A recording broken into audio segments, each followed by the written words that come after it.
The last activity is writing. Page is 104. SLO is number 12.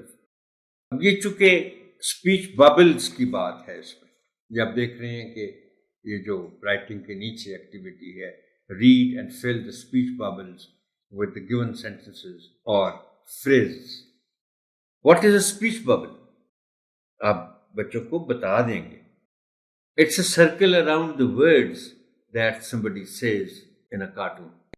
Speech bubble. یہ جو لائنیں کھینچی ہوئی ہیں.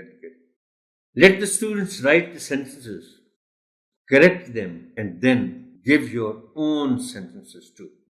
یہ میں نے آپ کے لیے تجویز کیا ہے آنریبل ٹیچر کہ ٹھیک ہے آپ بچوں سے سینٹنس لکھوائیں، ان کی درستی بھی کریں، کریکٹ کر دیں ان کے سینٹنسز کو، لیکن اسی لیے میں کہتا ہوں کہ آپ لیسن پڑھانے سے پہلے تیاری کر کے جائیں اور آپ گھر سے ہی ایسے سینٹنس بنا کے لے جائیں جو بچوں سے آپ نے سینٹنس لکھوا لیے، ان کی کریکشنز کر دیں، لیکن اس کے بعد پھر آپ نے اپنی طرف سے یہ سینٹنس بورڈ پر لکھ دیے، اور زیادہ سے زیادہ یہی ہے نا کہ وہاں بھی بورڈ پر بھی آپ اسپیچ ببلز بنا دیں.